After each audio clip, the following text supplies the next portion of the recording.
ఒకే రోజు ఇన్ని ఎగ్స్ తింటారా ఎవరైనా అని మీకు అందరికీ డౌట్ వచ్చేలాగా ఉంటది ఈ వీడియో అయితే.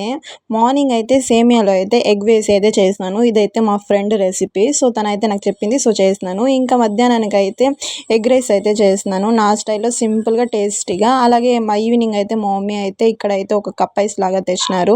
ఇంకా నైట్‌కైతే ఏం చేయాలని ఆలోచిస్తా ఉంటే చపాతీలైతే ఉన్నింది మార్నింగ్ చేసింది. సో, ఇంకేం చేద్దాం ఆ చపాతీలో అని కొత్తగా చూస్తా ఉంటే ఇన్‌స్టాలో ఒక ట్రెండింగ్ రెసిపీ అయితే వచ్చింది. సో, దాన్నైతే చపాతీనైతే కట్ చేసుకొని స్లైసెస్‌గా అయితే చేసి దాన్నైతే ఫ్రై చేస్తున్నాను చీజ్ వేసి. ఇక్కడైతే మా స్టూడెంట్స్ అందరూ మంచి మార్క్స్‌తో పాస్ అయినారు కదా! సో, వాళ్ళందరూ వచ్చి స్వీట్స్ అయితే తెచ్చిచ్చినారు. సో, అదే మా మమ్మీకి చూపించి చెప్తా ఉన్నాను వాళ్ళు చెప్పిన మాటలన్నీ.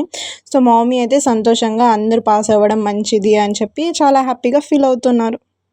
అవును. మన వీడియోస్‌లో 10థ్ క్లాస్ స్టూడెంట్స్ ఎవరైనా ఉన్నారా? ఉంటే మీకెన్ని మార్క్స్ వచ్చాయో కామెంట్ చేయడం మర్చిపోకండి. అలాగే వెళ్తూ మన ఛానల్‌ని లైక్ చేయండి, షేర్ చేయండి. అలాగే సబ్స్క్రైబ్ చేసుకోవచ్చు కదా! ఇంకో మంచి కంటెంట్‌తో మీ ముందుకొస్తాను.